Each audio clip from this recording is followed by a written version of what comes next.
Ce soir, nous voulons parler de relations entre les parents et les enfants. Et pour cela, je voudrais lire un verset dans Malachie chapitre 4, le verset 5 et le verset 6. Malachie chapitre 4, verset 5 et 6. Voici, je vous enverrai Élie le prophète, avant que le jour de l'Éternel arrive, ce jour grand et redoutable. Il ramènera le cœur de père à leurs enfants et le cœur des enfants à leurs pères, de peur que je ne vienne frapper le pays d'interdit. Amen. Amen. Bien-aimés, ce verset, le verset 6a, il dit qu'il ramènera le cœur de père à leurs enfants et il va ramener le cœur des enfants à leur père. Dans ce verset, il y a un esprit de réconciliation. Il y a un esprit d'amour. Un esprit où on ramène les relations au beau fixe.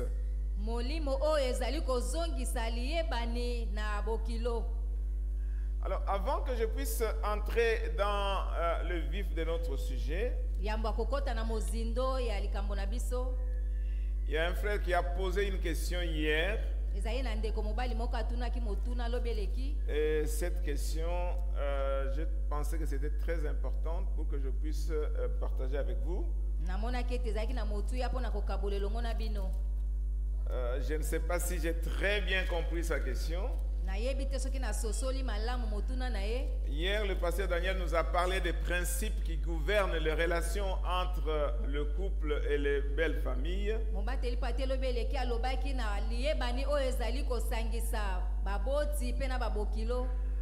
Alors, il a parlé des cas où il y a des principes de bénédiction, il y a des principes de protection, ainsi de suite. Alors, la question du frère est celui-ci. Qu'il arrive des cas où le couple vit selon le Seigneur. Autrement dit, le couple est dans le principe de bénédiction.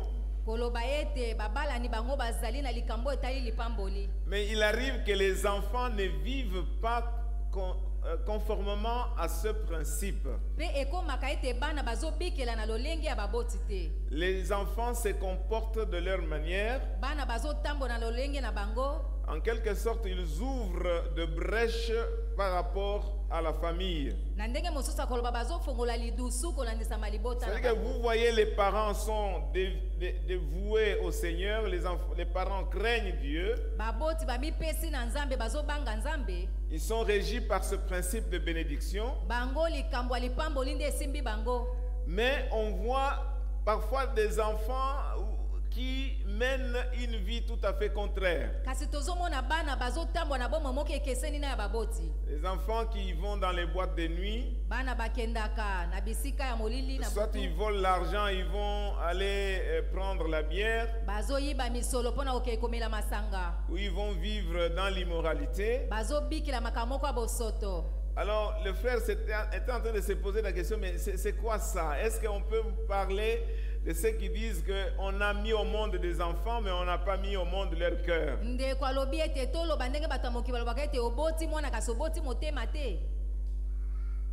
Une question difficile. Une question difficile à répondre. Mais ma conviction est celle-ci. Je pense que si les parents jouent leur rôle correctement, la grâce de Dieu sera toujours sur eux, malgré les temps d'égarement. la grâce va aller chercher ces enfants là où ils sont pour le ramener dans le bercail. Et ça, c'est la conviction profonde que j'ai au fond de mon cœur. Et cela arrive surtout quand il s'agit des enfants des pasteurs, des enfants des serviteurs de Dieu. Nous avons dans la Bible un cas pareil où Élie était un sacrificateur, mais ses enfants avaient un comportement qui était reprochable. Les enfants d'Élie, ils allaient prendre la graisse, la viande pendant qu'on était en train de préparer. Et la Bible dit que les enfants d'Élie allaient coucher même avec les femmes dans le temple ou dans le parvis.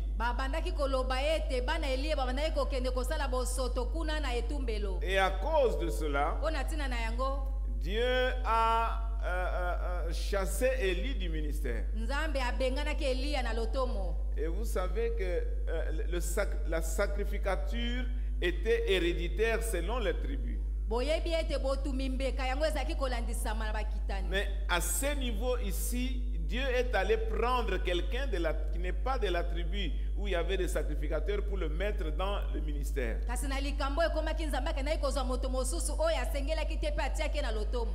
Mais quand vous lisez le texte dans 1 Samuel chapitre 2, à partir du verset 27 vers verset 30-31, c'est comme si Dieu était en train de mettre la faute sur Élie.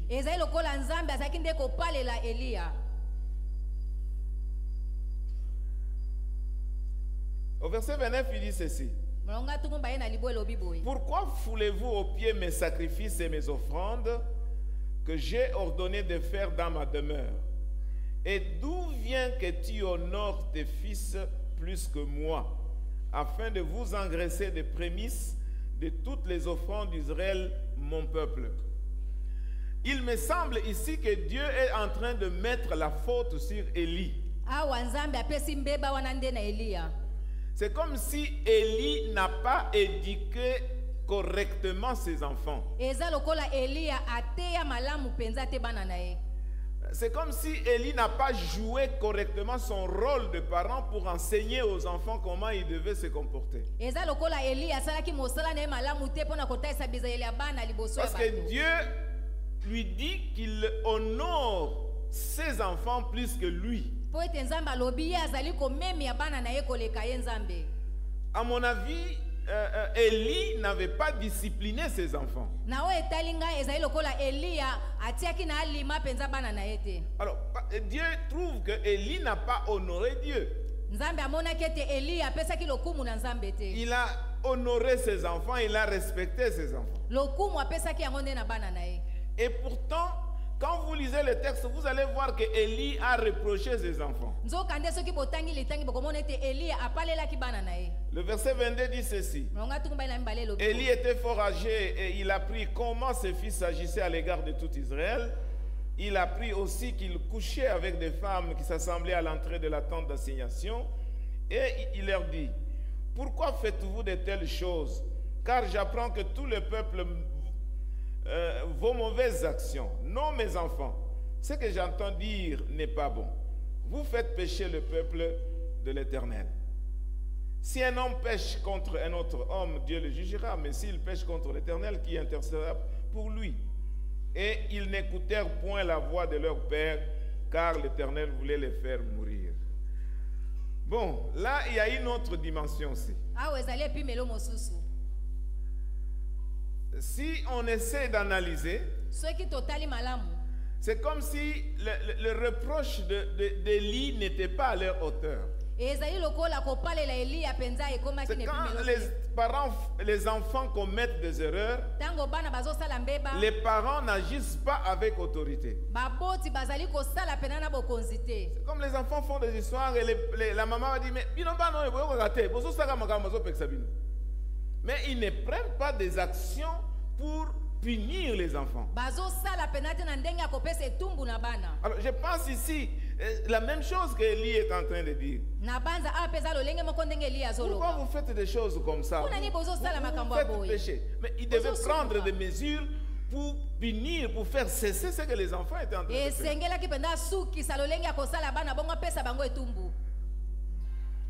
Hélas, la punition de Dieu était là. Alors je pense que nous avons la responsabilité de bien éduquer nos enfants, de jouer notre rôle, de bien discipliner nos enfants.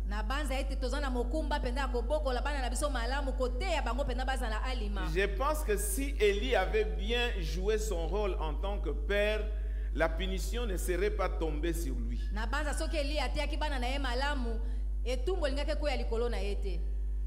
Bon, je crois aussi que Dieu aussi était un peu trop dur ici.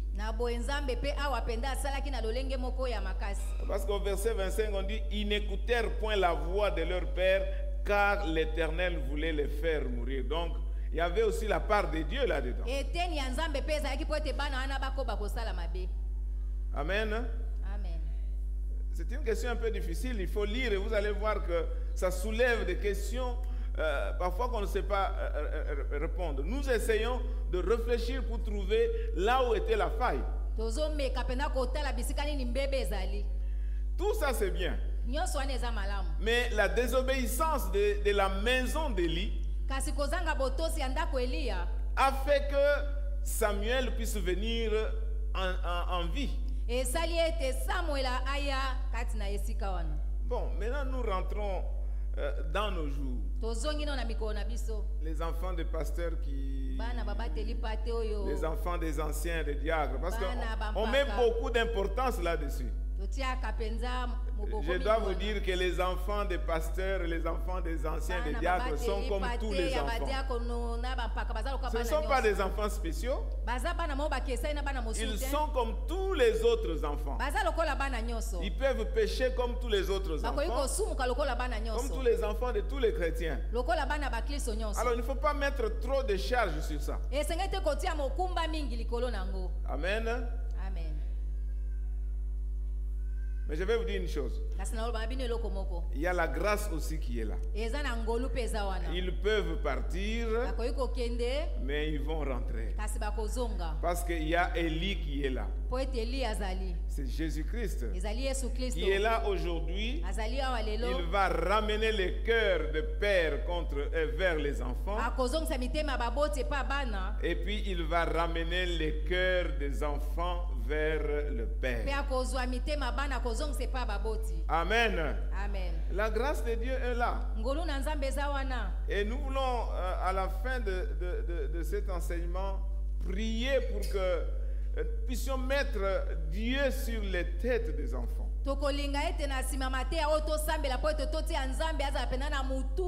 Parce que Dieu a donné à Moïse comment il doit bénir le peuple de Dieu.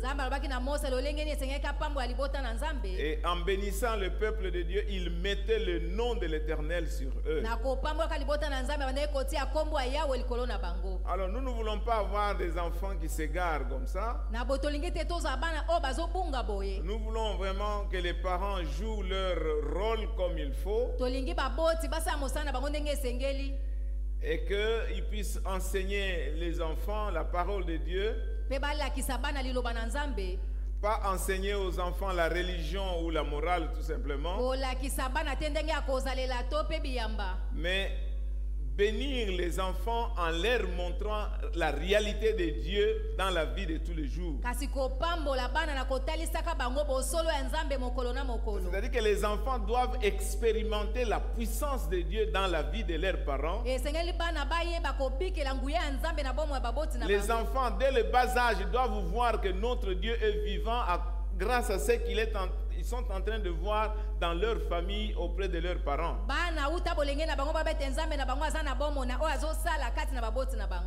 Amen. Je crois qu'il faudra peut-être une étude biblique sur ces passages, comme ça on va décortiquer tout ce qu'il faut.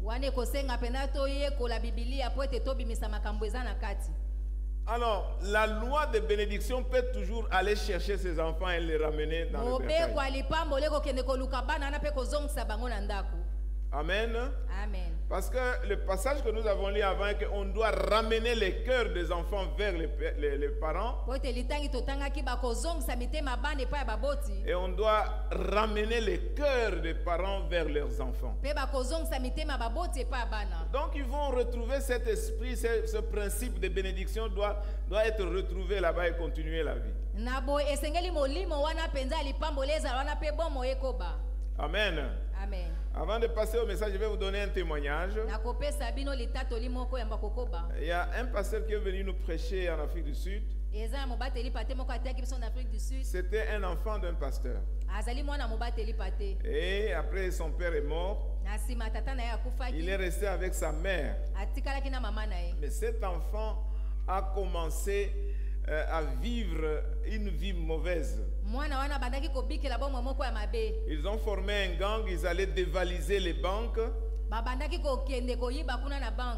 Et ils pouvaient avoir beaucoup d'argent, aller s'amuser avec les femmes. Il a grandi dans l'église. Il connaît la parole de Dieu. Alors il raconte qu'un jour, ils sont allés pour dévaliser une banque. Et puis on les a attaqués. Il y a d'autres personnes qui sont mortes. Et parmi les filles avec qui ils étaient, les filles avaient peur de mourir. Et les filles lui ont demandé, mais toi tu es l'enfant de pasteur, prie pour nous. Et il a prié pour les filles là, et les filles là ont reçu Jésus-Christ. Mais lui, il continuait toujours à faire son travail de gang. Il connaissait la parole. Jusqu'à un jour, ils sont allés pour dévaliser une banque. Et la police est venue, on a tiré 7 balles dans son corps.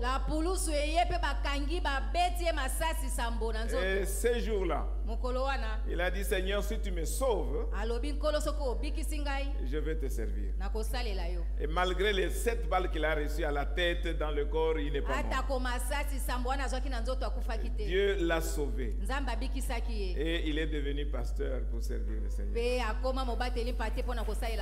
La grâce était là. Le principe de bénédiction était là. Mais derrière, dans le silence, derrière, il y avait sa mère qui était en train de prier. Et sa mère priait pour son enfant. Alors imaginez-vous une maman pasteur veuve dont l'enfant est un bandit, un gang qui va aller dévaliser les banques. Vous comprenez quelle souffrance cette maman-là pouvait avoir. Donc, par la grâce de Dieu, le cœur des enfants rentre auprès des parents. Et le cœur du père doit rentrer aussi vers les parents. Nous allons voir dans quelques temps les devoirs des enfants vis-à-vis de leurs parents. Les devoirs des parents vis-à-vis de leurs enfants. Comment nous pouvons construire de bonnes relations entre parents et enfants. Et nous allons dire quelque chose sur la bénédiction paternelle. Le texte de Ephésiens chapitre 6 versets 1 à 4, il nous décrit dans le Nouveau Testament ces relations-là qui doivent exister entre les parents et les enfants. Il montre comment les enfants doivent se comporter vis-à-vis de leurs parents. Et comment les parents peuvent se comporter devant leurs enfants. Ephésiens chapitre 6 verset 1 à 4 dit ceci. Enfants, obéissez à vos parents selon le Seigneur, car cela est juste. Honore ton père et ta mère, c'est le premier commandement avec une promesse, afin que tu sois heureux et que tu vives longtemps sur la terre.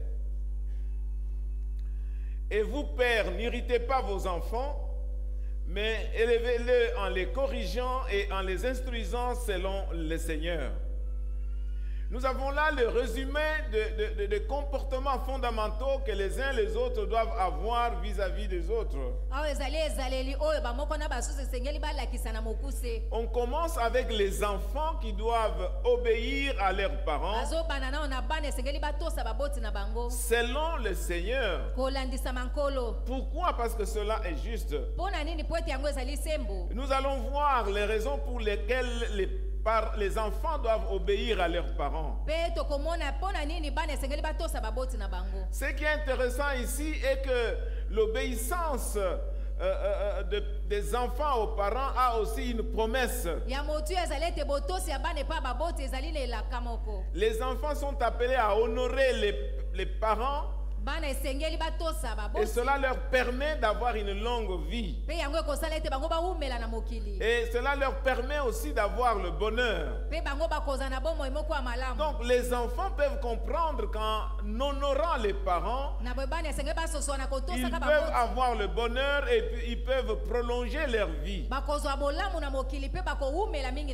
contraire est aussi possible. C'est-à-dire que les enfants qui n'honorent pas leurs parents, ces enfants-là ne peuvent pas être heureux.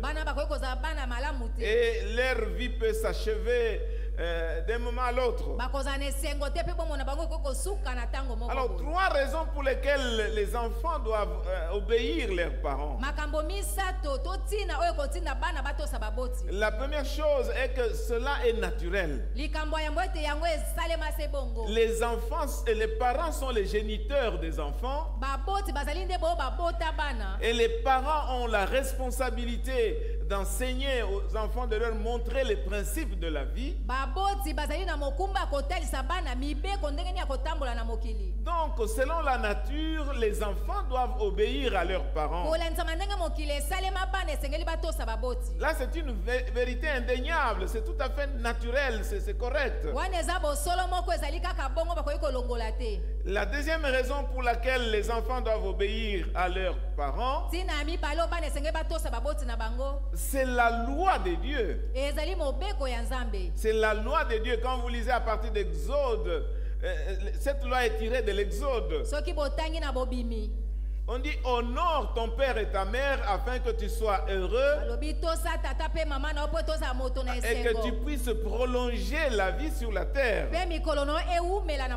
Donc la loi de Dieu l'exige. Donc c'est la volonté de Dieu que les enfants obéissent à leurs parents. Amen.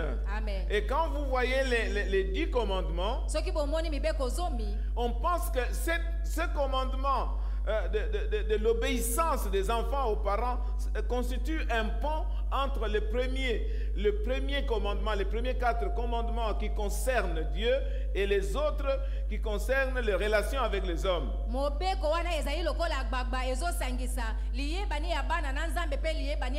Alors, comme pour dire que l'obéissance des enfants aux parents est comme l'obéissance des enfants à Dieu. Parce que les enfants doivent obéir aux parents selon le Seigneur. Cela est la volonté de Dieu, que les enfants puissent obéir à leurs parents.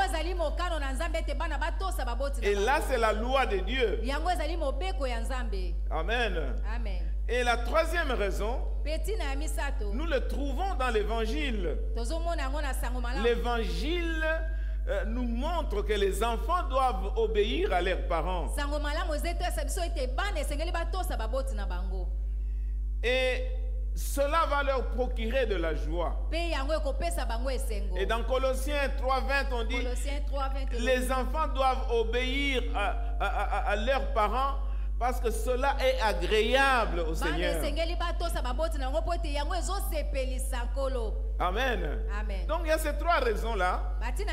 Il y a la nature, il y a la loi de Dieu dans l'Ancien Testament, Il y a la bonne nouvelle ou l'évangile dans le Nouveau Testament qui nous montre que les enfants doivent obéir à leurs parents. Alors cela aussi donne la responsabilité aux parents d'enseigner aux enfants à leur obéir. Les parents doivent enseigner aux enfants d'obéir aux parents. L'obéissance suppose la soumission des enfants aux parents. C'est-à-dire que les enfants doivent montrer des égards vis-à-vis de leurs parents. Amen. Amen. Oui, bien-aimés dans le Seigneur. Je voudrais lire quelques passages bibliques dans l'Ancien Testament et qui parlent de ces dispositions que Dieu a placées pour des enfants en faveur de leurs parents.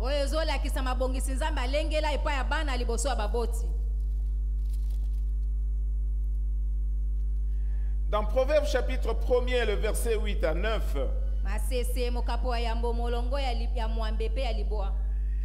il est écrit ceci: écoute mon fils, l'instruction de ton père, et ne rejette pas l'enseignement de ta mère, car c'est une couronne de grâce pour ta tête et une parure pour ton cou.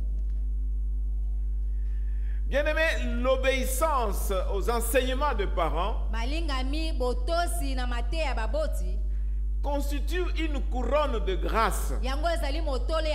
Cela veut dire qu'en obéissant aux parents, les enfants ont accès à une grâce. Et cette grâce va les couvrir. Cette grâce-là n'est pas placée aux pieds.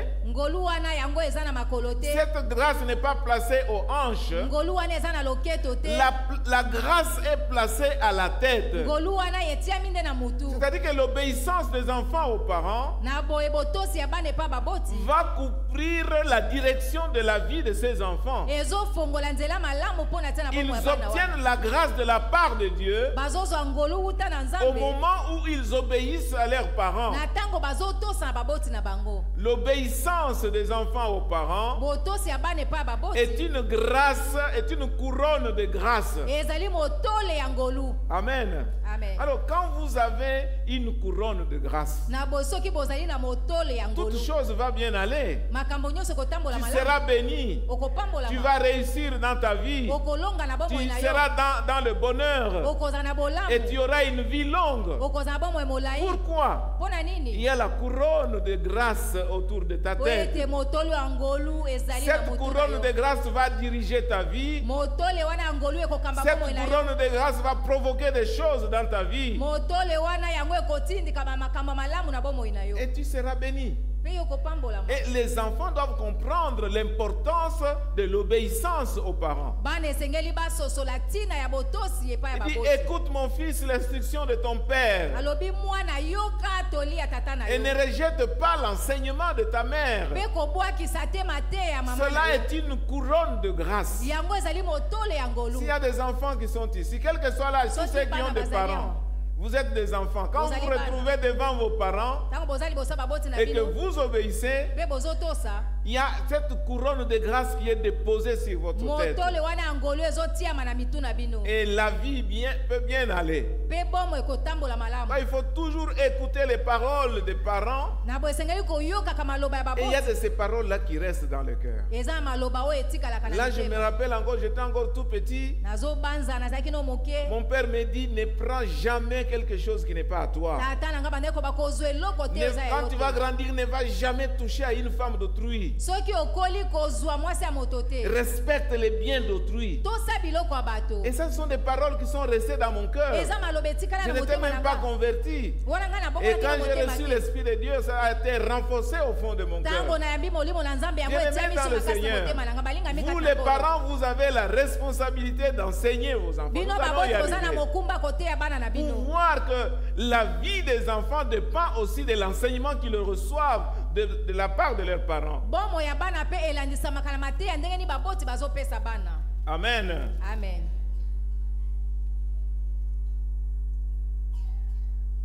C'est le même texte dans Proverbe 6, verset 20, à partir du verset 20. il est écrit ceci. Mon fils, garde les préceptes de ton père et ne rejette pas l'enseignement de ta mère. Lis-les constamment sur ton cœur, attache-les à ton cou. Ils te dirigeront dans ta marche, ils te garderont sur ta couche, ils te parleront à ton réveil.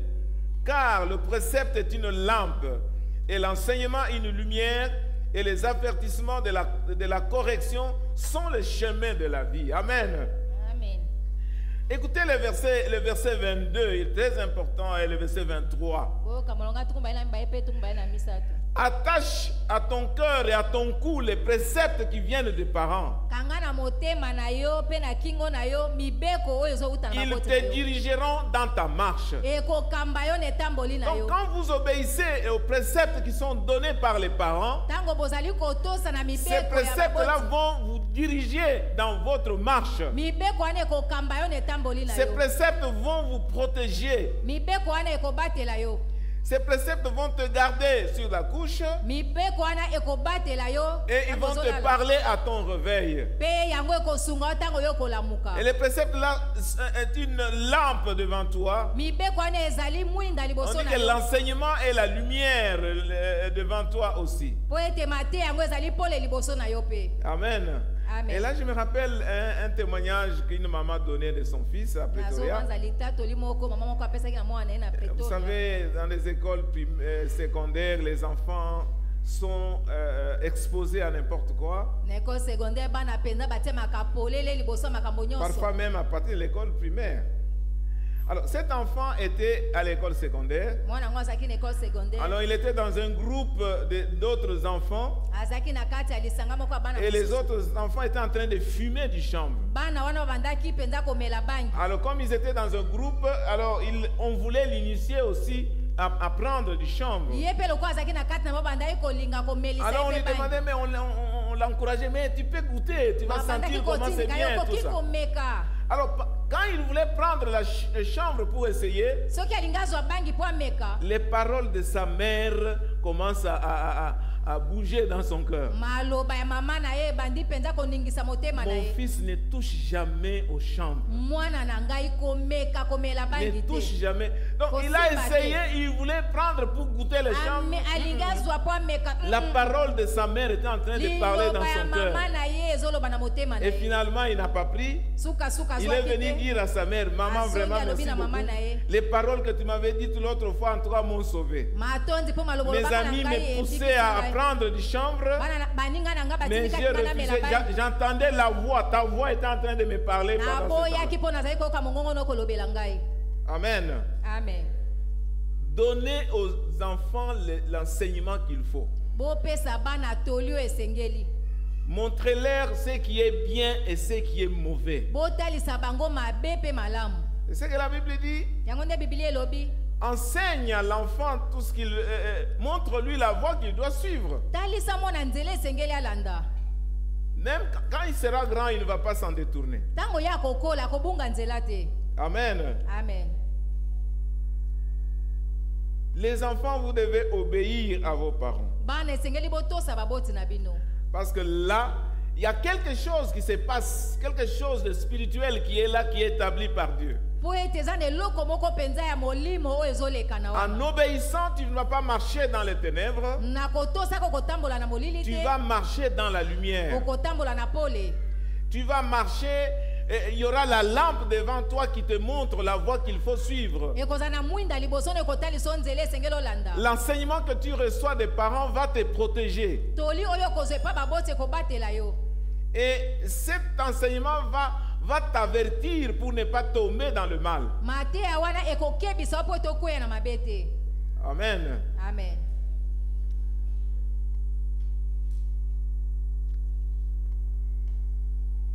Bon, je suis resté un peu calme parce que je suis un peu touché. On m'a raconté une histoire qui m'a fait mal au cœur. Bon, je vais raconter ça après, pas maintenant. Où la famille vraiment en débandade. Où l'enfant est arrivé à tenir son père dans les habits. Parce que sa mère et son père étaient en train de taper sa mère. Alors le garçon qui était déjà assez grand, il dit, mais pourquoi tu veux la taper? Je reviendrai là-dessus sur la responsabilité des parents. Des choses qu'il ne faut jamais faire. Amen. Amen. Il y a la bénédiction, mais il y a aussi la malédiction. Et l'Ancien Testament était très strict là-dessus. Un enfant qui va frapper son père ou sa mère, il sera puni de mort.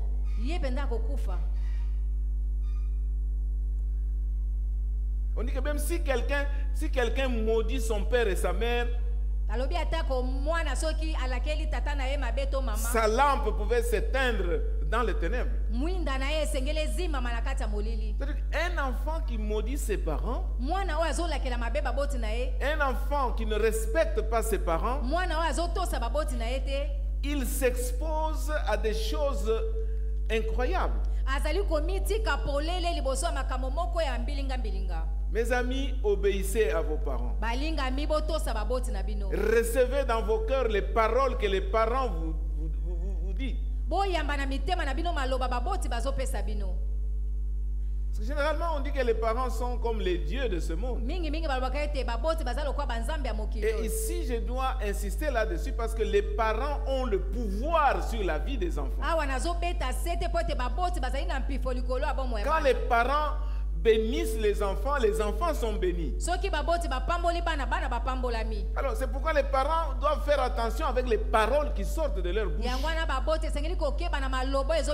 Parce qu'il y a la puissance, il y a la vie, il y a la mort dans nos paroles.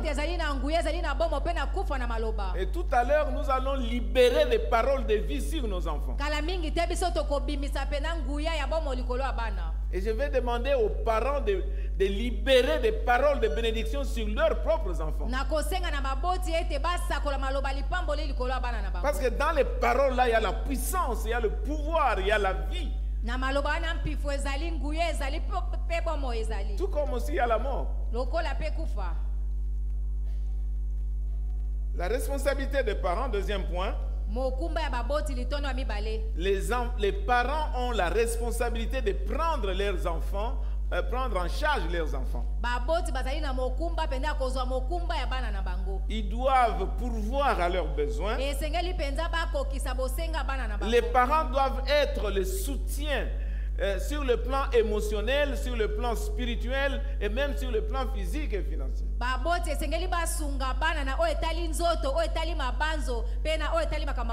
Les parents sont les appuis des enfants, même sur le plan psychologique.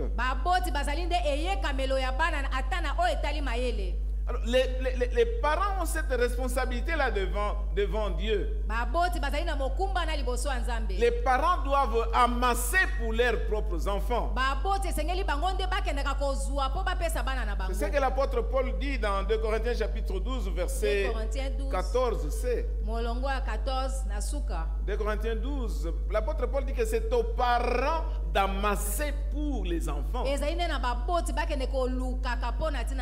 que les parents doivent préparer, ils doivent amasser donc l'argent, les biens pour leurs enfants.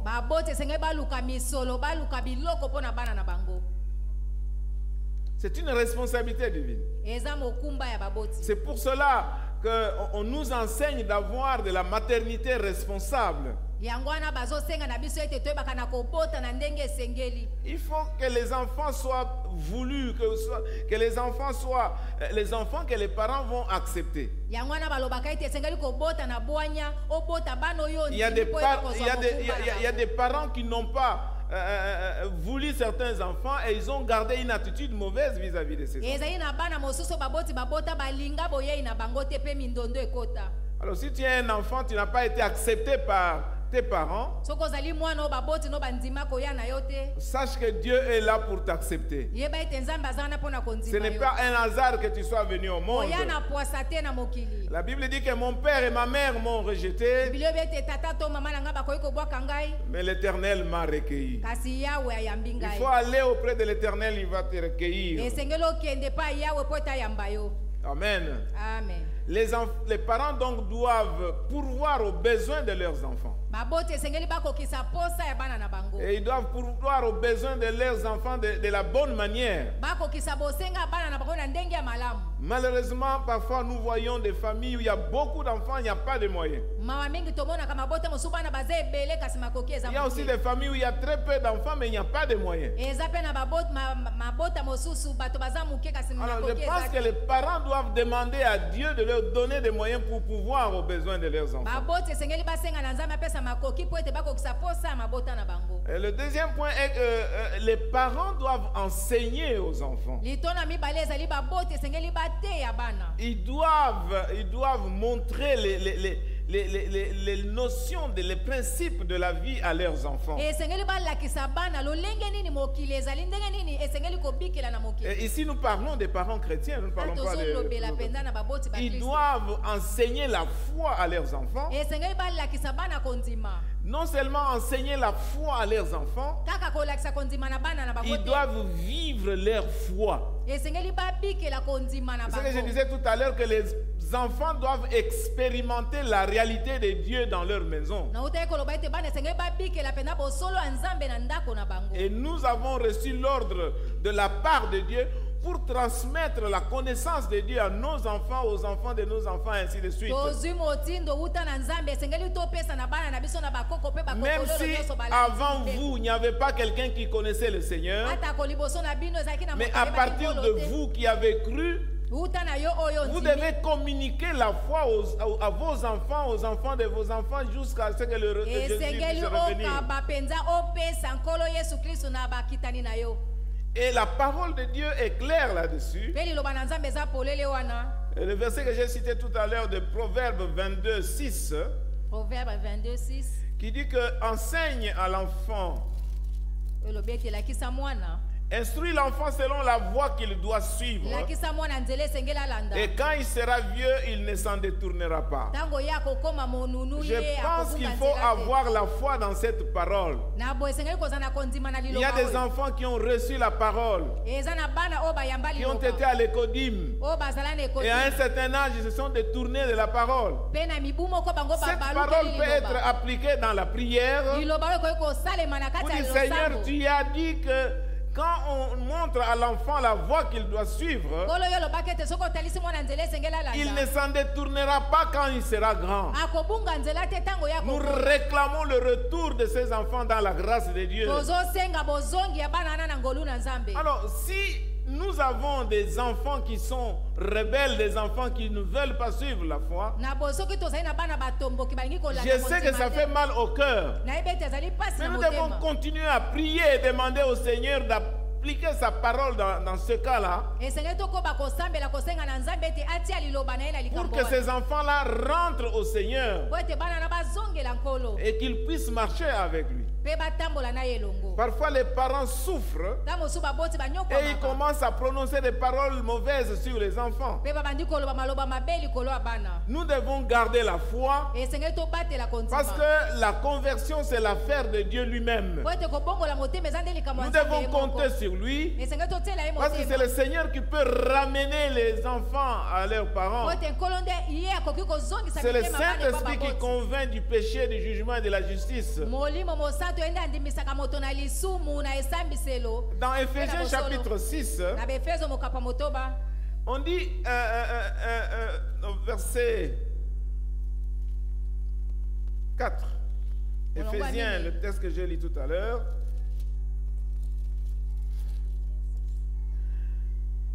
On dit, et vous, pères, n'irritez pas vos enfants, mais élevez-les en les instruisant et en les corrigeant. Donc, on instruit aux enfants, on leur montre la voie de Dieu. On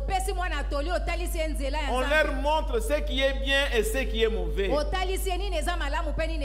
On montre à l'enfant ce qu'il doit faire et ce qu'il ne doit pas faire. On doit montrer à l'enfant que dans cette maison, on touche à ça, on ne touche pas à ça. Il faut que l'enfant sache la voie de Dieu. Il y a tous tous les principes que nous devons enseigner aux enfants. On doit enseigner aux enfants le respect de toutes les autres personnes. On doit enseigner aux enfants le respect des biens de la maison et le respect même des biens publics. On doit respecter, on doit enseigner aux enfants comment ils doivent être disciplinés, comment ils doivent se comporter. On doit montrer aux enfants les bonnes choses. Et ils doivent obéir à cela. Alors, à part l'instruction, il y a aussi la discipline qu'il faut donner aux enfants. La discipline, c'est simplement pour montrer que si l'enfant n'arrive pas à faire certaines choses, il faut le mettre dans certaines conditions pour qu'il arrive à obéir les instructions qui sont données.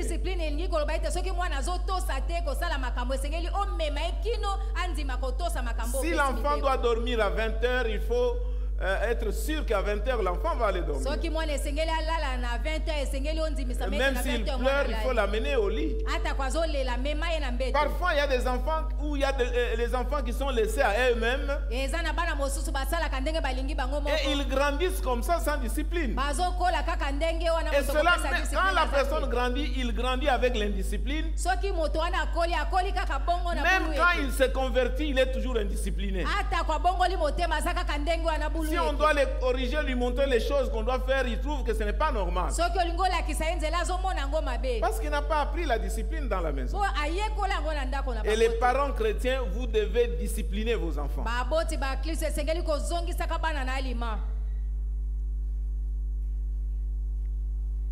Parfois, je suis choqué. Vous allez quelque part, les enfants sont vraiment indisciplinés. La maman dit, ne fais pas ça. Non, l'enfant, soit il court, soit il n'obéit pas. Nous devons discipliner nos enfants. Même s'il se convertit, il continue avec l'indiscipline. On le voit même parmi les serviteurs de Dieu. Celui qui a reçu la discipline, il va faire des choses dans la discipline même quand il va grandir. Et celui qui a grandi dans l'indiscipline, même quand il devient pasteur, il est indiscipliné. Je vais vous parler de petites choses. Par exemple, le respect des temps, tout simplement. Nous venons en retard parce que nous sommes indisciplinés. C'est vrai que nous pouvons donner beaucoup de raisons. Nous pouvons donner des raisons.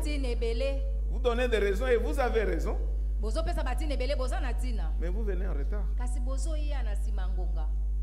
Donc c'est ça. Alors, si nous sommes disciplinés, nous pouvons faire des efforts pour arranger les choses. Il y a des choses qui sont devenues normales.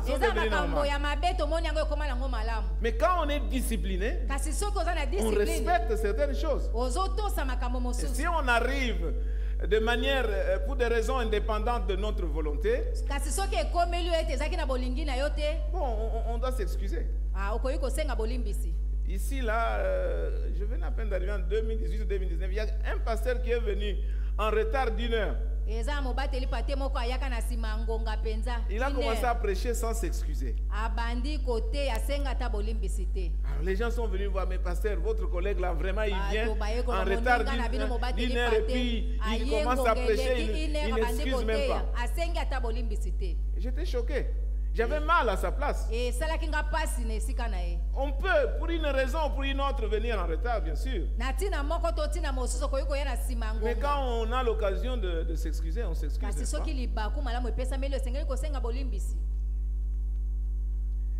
Si les enfants doivent être à la maison avant 20 h, il faut être sûr que tout le monde est à la maison avant 20 h. Et ça, c'est notre rôle. Parce que notre Père lui-même, il nous discipline. Le Père Céleste nous discipline pour notre bien. Amen. Amen. Est-ce que j'ai mal parlé?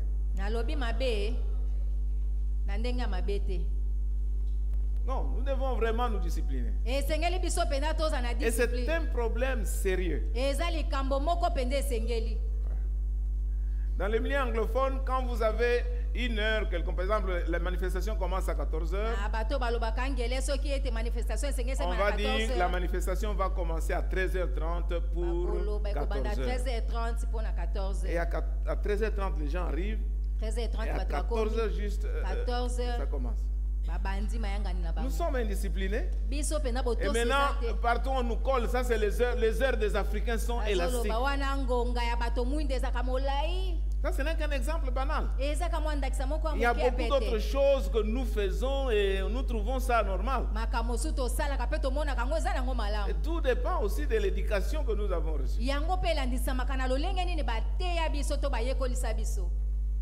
Alors, quand il y a l'indiscipline, il faut la correction. Donc,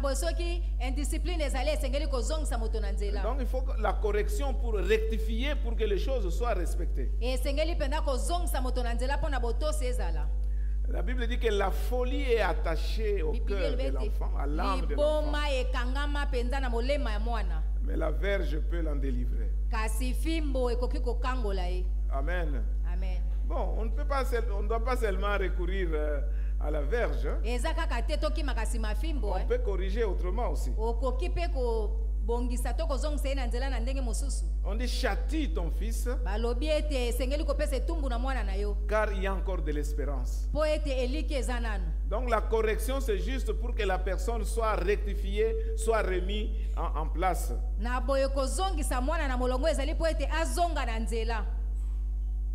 Et on corrige avec amour, bien sûr. Et on veut vraiment que les enfants, nos enfants soient les meilleurs. Parce que nous-mêmes, les parents, nous devons montrer l'exemple.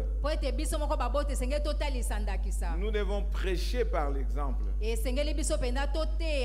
devons montrer à nos enfants la vie de prière. Les enfants doivent voir que les parents se réveillent pour prier. Les enfants doivent voir que les parents jeûnent. Il n'y a pas de nourriture dans la maison, on jeûne et on prie. Donc,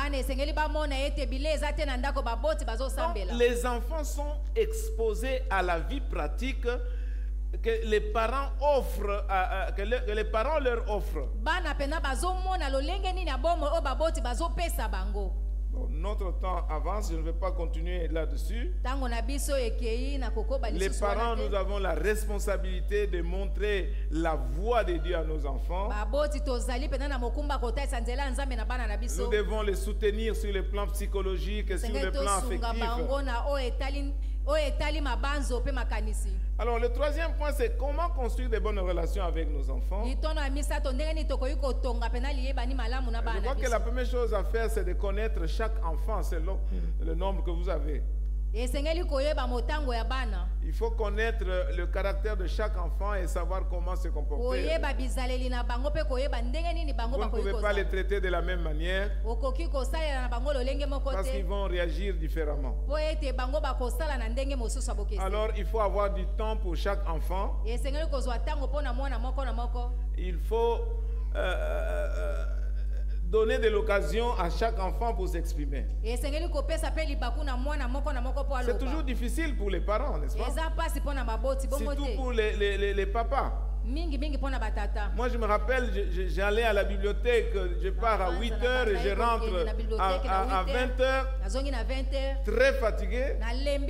Et c'est pendant que tu rentres là que Christ va venir pour monter sur le corps, papa et tout ça. Et à ce moment-là, tu es vraiment fatigué. Ma fille, vraiment, hein, laisse-moi un peu de temps. Et un enfant exceptionnel parce que lui, elle va chercher toujours à être là. Donc les parents, nous devons disposer du temps pour nos enfants. Être attentionnés avec nos enfants. Et avoir le temps de découvrir ou d'apprendre ce qui s'est passé pendant la journée. Nous devons prier pour eux et prier avec eux. On doit être juste avec tous les enfants et ne pas être partial avec les enfants. On ne doit pas faire 2 poids 2 mesures. Un enfant, vous le traitez d'une manière et l'autre, vous le traitez autrement. Donc, on doit être juste envers tous les enfants. Parler avec eux et réfléchir avec eux sur leur projet d'avenir, ce qu'ils veulent devenir. Et puis les orienter aussi dans la prise de décision. Je demande à ma deuxième fille, qu'est-ce que tu veux faire à l'université? Oh, moi je vais faire la musique. Moi je dis non. La musique là ne va pas t'aider pour le moment. Je suis disposé à payer tes études universitaires. Si tu fais autre chose. Quand tu vas terminer ma part, moi je paye ma part et puis tu termines. À ce moment-là, tu commences à travailler et tu peux payer les études de musique après. Amen. Amen. Hier, j'ai visité une maman quelque part ici. J'ai appelé son garçon et dit, mon ami, toi tu vas faire quoi? Oh, moi je vais être footballeur. Mais mon ami, à l'université, tu vas aller étudier le football. Je lui dis, mais le football, tu vas jouer jusqu'à quel âge? Donc, supposons jusqu'à 30, 35 ans. Et puis c'est fini. Maintenant, après 40 ans, tu vas vivre comment? Je lui dis, non, d'abord tu dois faire autre chose. Pendant que tu étudies l'université, tu fais autre chose, tu peux jouer au foot, c'est pas important. Nous devons parler avec nos enfants pour les orienter. Pour les orienter dans la carrière. Mais surtout pas leur imposer des choses qu'ils doivent faire. Il ne faut pas leur imposer. Il faut parler avec eux, il faut négocier, il faut des négociations. Montrer l'importance de ce qu'ils doivent faire. Pour leur montrer la voie qu'ils doivent suivre. Et ça crée la confiance. Il faut créer la confiance entre les enfants et vous. Nous devons avoir l'habitude de bénir nos enfants. C'est-à-dire de donner les compliments. Moi-même, j'ai souffert avec ma deuxième fille. À un moment là, j'étais trop dur. Mais après, il fallait vraiment que je puisse adopter une méthode qui peut l'aider à avoir de bons rapports avec elle. Il fallait l'encourager. Il fallait lui donner des compliments pour permettre à ce qu'il y ait un climat de confiance entre nous deux. Donc il faut créer un climat d'affaires qui est bien, qui attire les enfants. Pour avoir de bonnes relations, il ne faut pas promettre des choses que vous ne réalisez jamais. Quand vous promettez à l'enfant quelque chose, il faut être sûr que vous l'accomplissez. Moi, j'ai eu vraiment ma leçon avec Krinoes. Tu promets, tu traînes pour accomplir. Papa, tu avais dit. Même si tu avais dit ça quand tu étais fatigué pour seulement les faire partir, il faut réaliser ce que tu avais promis. Amen. Amen. Vous gardez de bonnes relations avec les enfants. Ne jamais promettre quelque chose et puis vous ne réalisez pas cela. Amen. Amen. Et créer de bonnes relations avec les enfants, qu'ils puissent avoir une bonne l'atmosphère, c'est masculin ou féminin, je ne sais pas encore. Une bonne atmosphère dans la famille.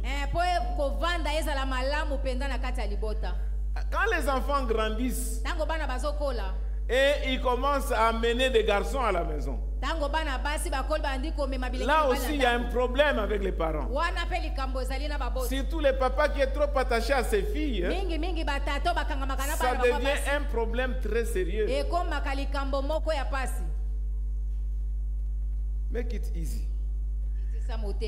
Donc, il faut rendre les choses faciles. D'ailleurs, c'est bien que l'enfant amène son camarade à la maison. Il y a la sécurité là-bas.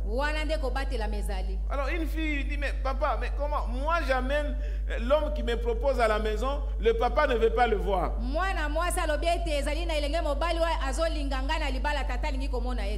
Alors le papa dit que je ne le connais pas. Mais comment il va le connaître quand il ne veut pas le voir à la maison? Les papas, créons de bonnes conditions pour que les enfants soient à l'aise. Il ne faut pas que les enfants commencent à se rencontrer en dessous des arbres là-bas sur la route. À la maison, il y a la sécurité. Quand une fille amène un garçon, il faut prier pour cela, pour voir si c'est la volonté de Dieu ou pas. Dieu va vous révéler. D'ailleurs, ce ne sera pas la première fois. Nous avons commencé à prier quand nos filles sont encore des bébés. Alors, toutes les prières qu'on a déposées devant Dieu là, après 25 ans, après, Dieu va exaucer la prière. Les parents, soyez calmes. Il ne faut pas être jaloux. C'est vrai que vous voulez que vos enfants se marient. Et ils doivent se marier dans de bonnes conditions. Vous priez qu'il puisse amener un garçon qui est né de nouveau. Mais c'est à la maison. Il y a la sécurité. Avant même que la fille l'amène à la maison, il a déjà réfléchi, il a compris que non, c'est lui. Alors je peux l'amener pour que les parents puissent le voir. Il ne faut pas créer la complicité entre les filles avec leur maman. Ils se disent les choses, toi les papas tu ne connais pas. Tu dois être à l'aise. Sur ce plan-là, il y a des problèmes sérieux. Il faut que les parents soient à l'aise pour recevoir les gens qui viennent. D'ailleurs, c'est un signe de respect que la fille amène quelqu'un à la maison. Parce qu'ils pouvaient seulement se rencontrer quelque part et puis ils ne l'amènent pas. C'est vrai qu'il ne va pas toujours amener des gens à la maison, ça c'est sûr. C'est vrai qu'il ne va pas toujours amener des gens à la maison. Mais nous devons créer des dispositions pour qu'il y ait de bonnes relations entre les parents et les enfants. Qu'il y ait un climat de confiance pour que chaque fois il y a quelque chose que la fille vienne dire à son père. Parfois, les garçons sont liés à leur maman, que les garçons viennent dire à leur maman. Et puis la fille dit, mais papa, moi je viens dire quelque chose à ma mère. Mais elle va directement dire à papa. Il faut que les enfants sachent que entre papa et maman, il n'y a pas de secret. Amen. Amen. Bref, créons un beau climat de confiance, de dialogue entre nos enfants et nous-mêmes. Je vais terminer. Sur le dernier point. Parler de la bénédiction. Bien aimé dans le Seigneur, il y a la puissance dans la bénédiction paternelle. Quand vous lisez Genèse 49, vous allez voir comment un papa bénit ses enfants. Et c'est vraiment beau d'entendre les paroles de bénédiction qui sortent de la bouche des parents. Nos paroles de bénédiction vont exercer une influence sur les enfants. Les paroles que nous prononçons sur nos enfants sont des paroles prophétiques. En même temps, ce sont des déclarations et puis ce sont des prières.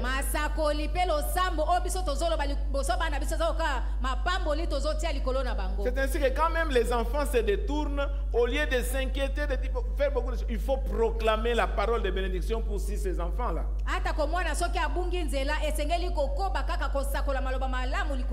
Ces paroles-là vont impacter la vie des enfants. Parce que ce ne sont pas des paroles vides. Ce sont des paroles de foi. Et dans la parole, il y a la vie. Et dans la parole, il y a la puissance. Amen. Amen. Et dans la bénédiction, il faut dire que la bénédiction que le papa papa prononce, ce n'est pas une bénédiction qui vient de lui-même. C'est une bénédiction qu'il prononce de la part de Dieu. Parce qu'il prononce la parole de Dieu sur ses enfants pour que cette parole puisse s'accomplir dans leur vie.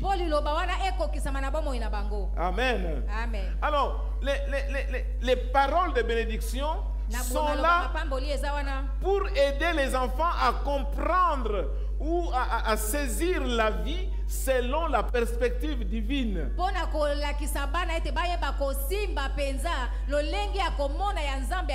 Ils comprennent que la vie qu'ils ont, c'est la vie qui vient de la part de Dieu.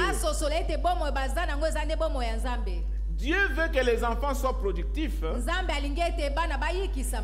Il veut que les enfants soient forts. Et les enfants doivent comprendre que leur force vient de la part de Dieu. Même s'il y a des épreuves. Quand vous lisez la vie de Joseph, il a connu beaucoup d'épreuves. Mais la bénédiction était là. Et ces paroles de bénédiction que son père a prononcées vont l'accompagner.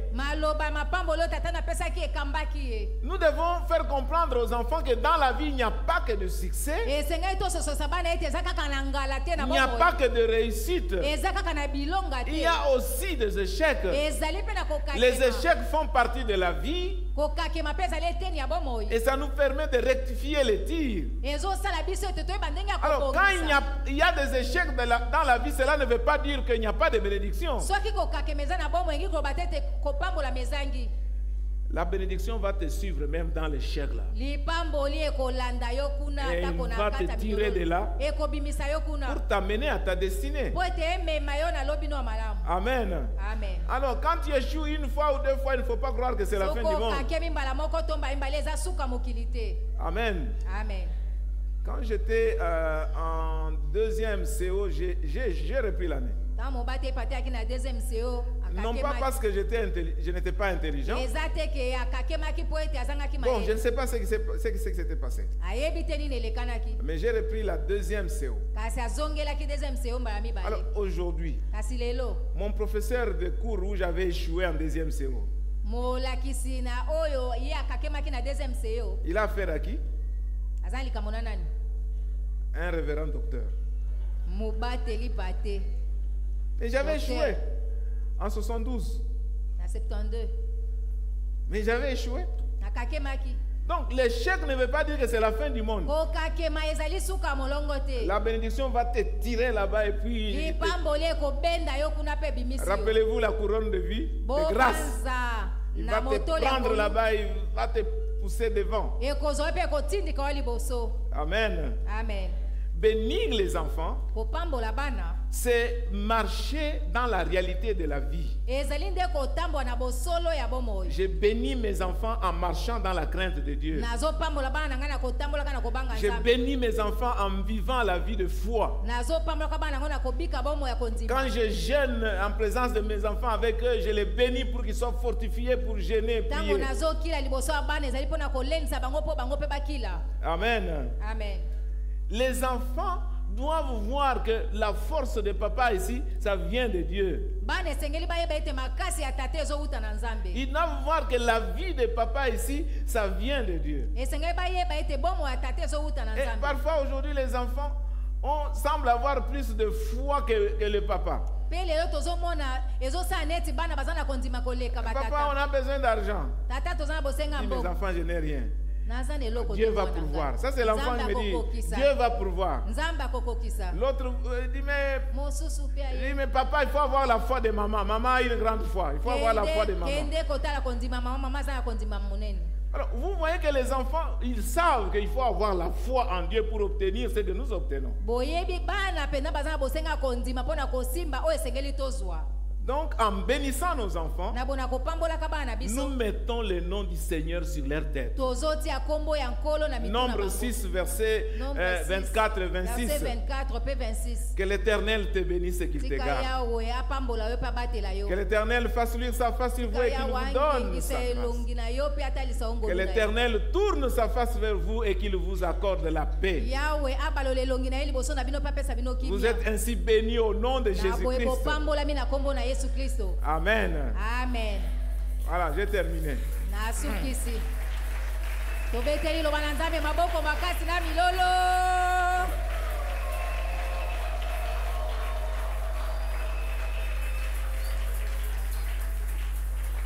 Je ne sais pas comment on va procéder.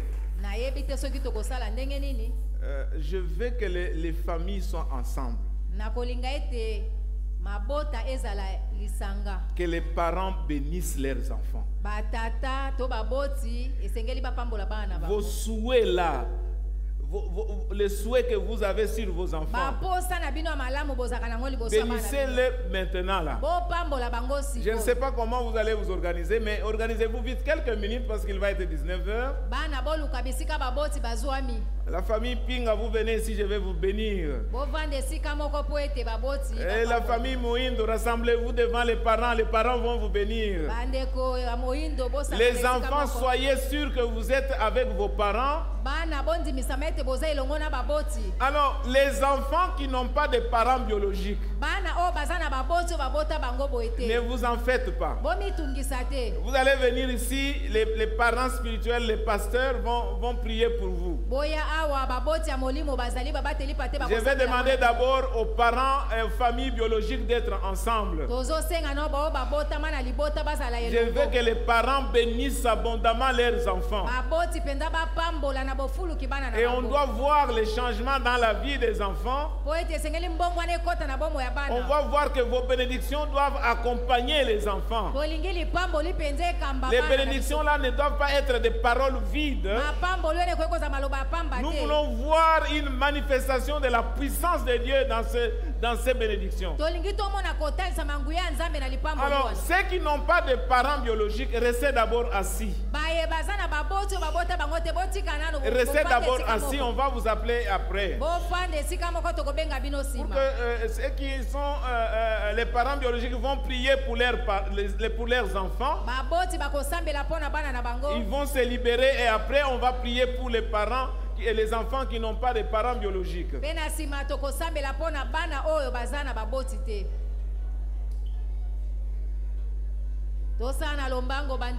vous plaît, vous qui êtes là-bas, maman, les enfants sont là.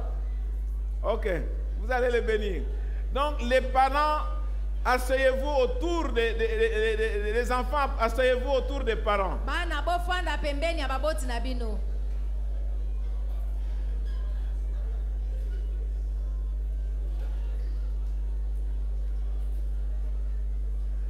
Donc, je reprends. On va d'abord prier pour les enfants biologiques. Quand on aura terminé, alors il y a des parents qui vont se libérer, les pasteurs, les anciens, et les diacres. Ils vont maintenant prier pour les enfants qui n'ont pas de parents biologiques ici. Voilà. Qu'est-ce que vous allez dire dans la bénédiction? Il y a des choses qui viennent de votre cœur. Vous avez des projets pour votre fille, pour votre fils. Libère la parole de bénédiction sur votre enfant. Libère la parole de bénédiction qui vient du fond du cœur. C'est la bénédiction qui vient de la part de Dieu pour ses enfants. Prions le Seigneur.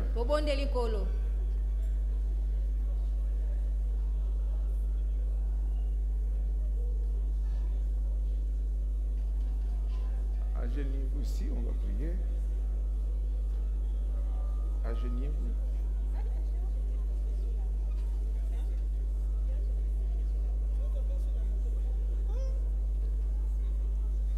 Alors, agenouille-toi.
Bien.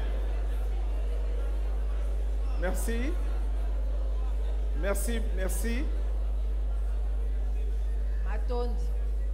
Qu'il vous soit fait selon vos bénédictions au nom de Jésus-Christ.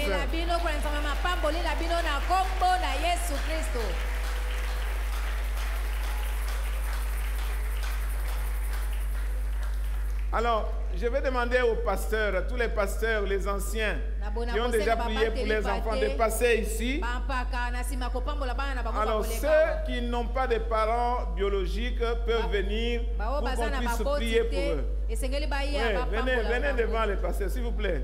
Notre temps est déjà passé. Venez vous proclamer les paroles de bénédiction qui vont accompagner les enfants, qui vont accompagner tout le monde. Les anciens, les pasteurs, s'il vous plaît, venez et bénissez le peuple de Dieu. Bénissez tous ceux qui viennent là, qui n'ont pas eu de parents biologiques ici.